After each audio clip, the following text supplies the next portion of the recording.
kita semuanya masih diberikan nikmat oleh Allah Subhanahu wa taala bisa bertatap muka kembali, bertemu kembali, berkumpul kembali. Hada syekhna lufah hadi yamin. Ma fi lufah hina.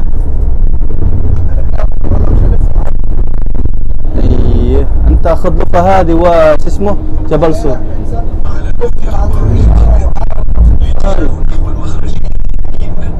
أنت معلم طريق صح؟ هذا خريطة يدلك يمين مو فوق. هذه شمال جنب.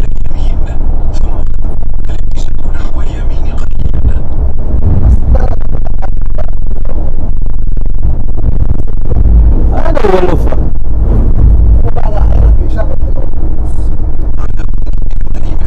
طيب لو ممكن قريب هذا هو من الجمرات kita صح؟ ada jamarat la kira. Ibu berahmati Allah, insyaallah pagi hari ini kita akan mengelilingi kota sebagaimana kita mengelilingi kota Madinah Al-Munawwarah. Ini sopirnya udah pakai map tapi gak mau ngikutin map juga ya. Astagfirullah. Kalau di kota Mekah ini tidak ada tempat orangnya ibadah bagaimana kita Munawwarah. Lebih tepatnya kalau di kota Mekah ini kita menapak tilas tempat perjalanan daripada Nabi kita Muhammad SAW. Tidak ada sholat di dalamnya, tidak ada doa di dalamnya, dan tidak ada juga kita berbelanja ya. Artinya ada tempat khusus untuk berbelanja di kota Mekah ini. Jadi Ibu Bapak rahmati Allah, yang mau belanja di kota Mekah ini itu tempatnya di belakang WC nomor 3 Hotel As-Sofa yang kemarin sore kita berkumpul. Kalau ibu bapak masuk di hotel ini banyak sekali toko-toko kecil yang memang banyak pilihan. Tower Zamzam, Tower tokonya besar-besar. Jadi baju-baju besar. Jadi kalau kita masuk ke dalam itu memang harganya tinggi, gitu kan? Nggak mau kayak harus beli kan. Tapi kalau di Hotel Sofa di belakang Tower 3 ini, Sofa Orchid atau Darul Iman, itu banyak sekali food court, banyak juga toko-toko kecil yang memang ketika kita masuk persis itu isinya toko-toko semua. Jadi dari mulai makanan, pakaian sampai minyak wangi-wangian semuanya ada di Hotel Darul Iman atau Sofa yang di belakang Tower 3 itu. Masuk aja Bu Pak, nggak perlu malu-malu karena memang hampir hotel-hotel yang di depan Masjidil Haram itu depannya adalah mall atau toko-toko perbelanjaan. Baik Ibu Bapak yang rahmati Allah Subhanahu wa taala, insyaallah pada kesempatan city tour kita hari ini itu kita tidak terlalu lama-lama berhenti di tempat destinasi yang akan kita tuju ini. Kita hanya melihat bagian daripada tempat yang memang disinilah Nabi kita Muhammad SAW pernah ada di sini. Para kaum muslimin, kaum muslimat yang sedang melaksanakan ibadah haji, dan tempat di mana turunnya wahyu kepada Nabi kita Muhammad SAW di Jabal Nur. Jadi sekitar ada 3 jabal ya, ada 3 jabal. Jadi harus membedakan. Yang pertama nanti kita akan mengunjungi Jabal Thur, yang kedua Jabal Rahmah, yang ketiga adalah Jabal Nur. Kalau kemarin di Madinah adalah Jabal Uhud, tempat di mana terjadinya peperangan Uhud. Kaum muslimin melawan orang-orang kafir Quraisy dengan jumlah 700 melawan 3.000 pasukan. Sekarang jabal-jabal ini 3 ada jabal yang harus kita bedakan. Jabal Thur, Jabal Rahmah, dan Jabal Nur. Jabal Thur yang akan tuju ini merupakan tempat di mana Nabi kita Muhammad SAW dan Abu Bakar As-Siddiq bersembunyi. Tapi kita nggak naik ke atasnya, karena kalau kita naik ke atas di gunung ini memakan waktu 2-3 jaman. Tinggi, salah satu gunung yang tertinggi di kota Mekah Al-Mukarramah dibandingkan gunung-gunung yang lain. Jadi kalau kita mau naik ke atas bisa memakan waktu 2-3 jaman. Saya pernah sekali-kali di sini karena memang alhamdulillah beberapa tahun tinggal di sini, tapi hanya sekali saya, nggak sering-sering. Jabal Thur ini banyak orang-orang datang ke situ melihat goanya, karena memang dikisahkan dalam buku-buku sejarah bahwa Jabal Thur ini sempit sekali. Saking sempitnya Rasulullah SAW dan Abu Bakar As-Siddiq itu nggak bisa berdiri, Pak. Nggak bisa berdiri berada di dalam goa ini. Jadi harus nunduk terus, nunduk ke bawah.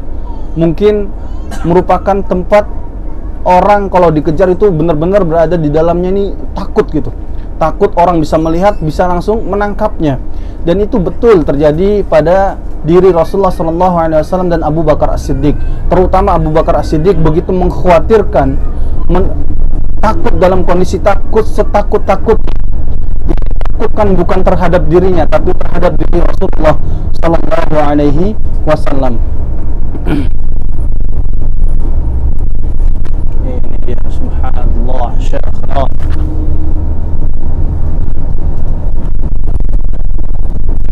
Ibu rahmati Allah, melihat kanan kiri kita ini kota Mekah nggak terlalu, tapi kalau musim haji hotel yang sebelah kanan sebelah kiri kita ini padat tuh Pak, penuh, ramai.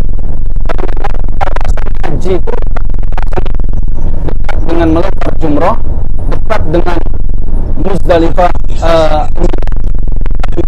jemaah haji ini yang besar-besar ini mereka gunakan pas musim haji aja.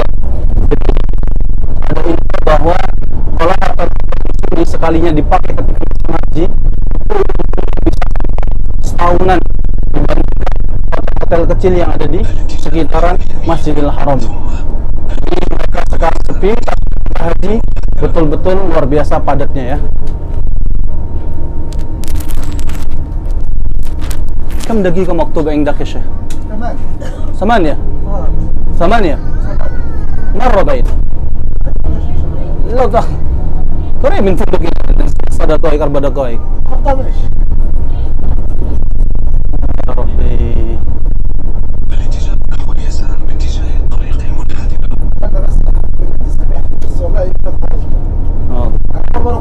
مرة تحسب معاهم مرة واحدة أحسب أنك مرة واحدة.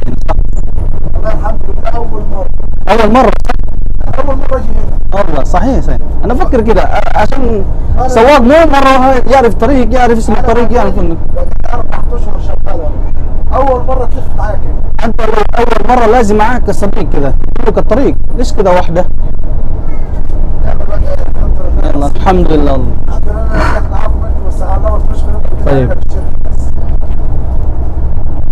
Ibu warahmatullah, insya Allah di tempat ini kita nggak lama-lama turun ke bawah, melihat dari bawah, kemudian kita ambil dokumentasi sejarah. Bagian daripada tempat ini adalah perjuangan Muhammad SAW sebelum hijrah ke kota Madinah Al-Munawwarah. Jadi hijrah itu yang namanya persiapan, pengorbanan. Bagaimana begitu banyaknya tekanan orang-orang kafir Quraisy, ancaman siksaan kepada sahabat-sahabatnya dan terhadap diri Rasulullah SAW. Maka dari itu Rasulullah SAW meminta para sahabatnya untuk berhijrah terlebih dahulu. Jadi proses hijrah itu sahabat-sahabat Nabi kita Muhammad SAW diperintahkan terlebih dahulu hijrah. Yang sebelumnya Rasulullah SAW mengutus Mus'ab bin Umair sebagai duta Islam pertama yang Rasulullah SAW utus ke kota Madinah. Tatkala orang-orang telah berbaiat kepada Nabi kita Muhammad SAW 1 tahun sebelum hijrah, maka Rasulullah SAW pun menyuruh kepada para sahabat, Umar bin Khattab, Asad Abu Salamah dan beberapa sahabat yang lain, semuanya hijrah ke kota Madinah. Bahkan orang-orang yang hijrah ke Habasyi, ke Ethiopia, mereka diperintahkan untuk menuju Madinah. Sehingga apa? Sehingga kota Mekah ini benar-benar sepi orang-orang kaum musliminnya. Hanya sisa beberapa sahabat saja. Termasuk siapa? Rasulullah, Abu Bakar, Ali bin Abi Thalib dan beberapa sahabat yang lain yang disandra karena memang masih ada urusan dengan orang-orang kafir Quraisy. Maka melihat kondisi seperti ini, penduduk kota Mekah merasa tertekan, ya. Selama ini pada Rasulullah dan sahabat-sahabatnya gagal, maka mereka memutuskan untuk membunuh Rasulullah SAW, untuk yang mana dua memberikan sayembara siapa yang mendapatkan Muhammad mati ataupun hidup, maka dia akan mendapatkan 1000 ekor unta. Semuanya berkumpul untuk mendapatkan sayembara ini. Maka Rasulullah SAW mengetahui hal ini. Jibril memberikan kabar kepada Rasulullah SAW untuk hijrah. Padahal Abu Bakar As-Siddiq sudah cemas, sudah minta izin kepada Rasulullah, ya Rasulullah, izin untuk hijrah bersama anak-anakku ke kota Madinah. Tapi Rasulullah SAW menahan Abu Bakar, sesungguhnya Allah akan memilih hijrah yang terbaik. Maka Abu Bakar pun bersabar bersama keluarganya Aisyah, Asma, Abdullah, dan keluarganya Abu Bakar As-Siddiq menjadi orang-orang yang membantu hijrahnya Nabi kita Muhammad SAW. Maka pada keesokan harinya Rasulullah SAW mendatangi Abu Bakar As-Siddiq dan mengetuk pintunya dan menutup kepalanya agar tidak diketahui oleh orang-orang kafir Quraisy. Kemudian mengatakan, "Assalamualaikum Abu Bakar." Kemudian keluar Aisyah, anaknya yang tercinta, yang merupakan daripada istri Nabi kita Muhammad SAW.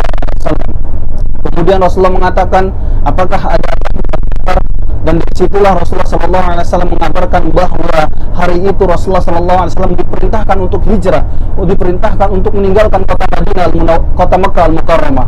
Maka Abu Bakar pun dengan Rasulullah, "Astagfirullah Rasulullah, apakah aku menjadi teman hijrahmu ya Rasulullah?" Maka Rasulullah SAW pun memberikan syarat, "Na'am, iya." Kemudian Rasulullah SAW bersiap-siap bersama Abu Bakar, dan Abu Bakar menangis dilihat oleh anaknya Aisyah. Maka Aisyah mengatakan, "Melihat ayahku nangis dalam keadaan senang, kecuali ketika dia menjadi teman hijrahnya Nabi kita Muhammad SAW." Maka disiapkan 2 ekor unta, 1 ekor unta untuk Rasulullah dan 1 ekor unta untuk Abu Bakar As-Siddiq. Dan unta itu dibeli oleh Rasulullah SAW, bukan dibeli ya oleh Rasulullah SAW, dia dari Abu Bakar, yang mungkin kita kenal dengan unta Al-Qaswa, unta yang sedih ketika ditinggal Rasulullah SAW beberapa bulan dan ditutup matanya dan setelahnya meninggal karena Rasulullah SAW terlebih dahulu meninggalkan unta tersebut. Ibu rahmati Allah Subhanahu wa taala, maka pergilah Abu Bakar As-Siddiq dan Rasulullah SAW di sebuah tempat yang akan kita kunjungi ini. 3 hari 3 malam. Bagaimana dan minumnya dibekali oleh anaknya Asma bintu Abu Bakar, Aisyah radhiyallahu anha, bahkan setiap hari susu kambingnya Abdullah bin Abu Bakar dan budaknya Arif bin Fuhairah. Jadi ketika sore hari mereka menaiki bukit ini, kemudian mendatangi Rasulullah dan Abu Bakar memberikan makan. Dan ketika pagi hari mereka turun mencari kabar orang-orang kafir Quraisy. 3 hari 3 malam orang-orang kafir Quraisy mendatangi tempat ini, dan ternyata sampai juga ibu rahmati Allah. Ya Syekhuna, hadu wal Jabal Sur sah? ايوه جبل سور. الف ونرجع. لفه هذه اللفه، فين اللفه؟ قدام فوق. يا شيخ في اللفه هذه. هذا تحت شوف دوران كده. انا كده ليش كده؟ يا رب هذا فوق. تحت فين تحت؟ هذا شوف هذا تحت في الدوران كده. ليش تاخذ طريق بعيد؟ ما في كلمه بقى، هذه اشاره. هذه شوف اشاره.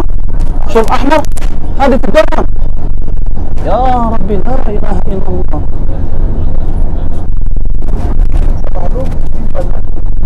الله يهديك ان شاء الله. طيب خذ مخرج كده ممكن في الدوران.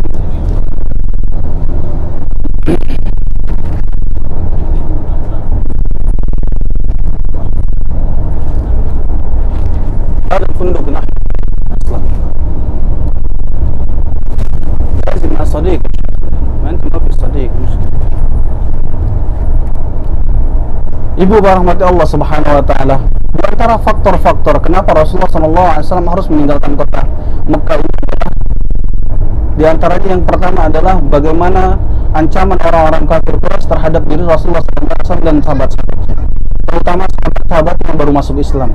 Itu benar-benar diancam, bahkan disiksa oleh mereka.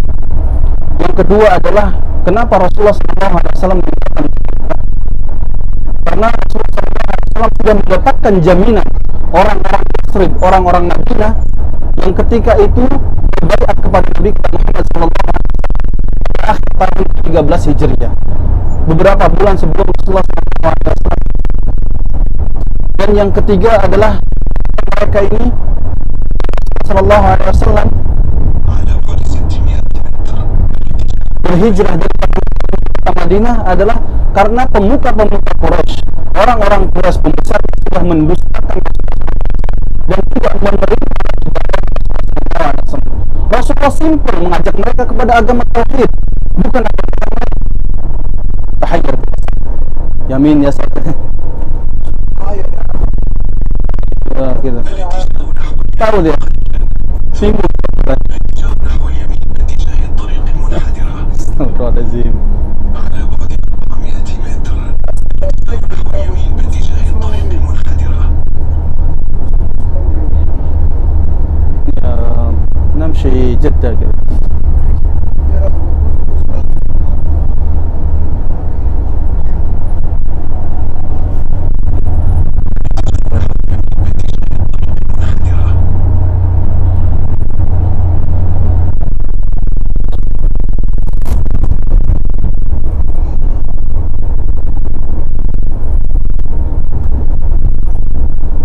Ini nyampe hotel. Wallah نمشي فندق كده.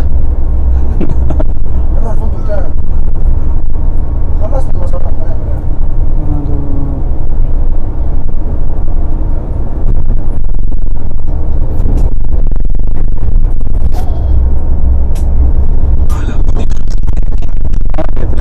Paham. Emang dia pakai map, cuman dia nggak ikutin, suruh putar balik dia, ambil kanan.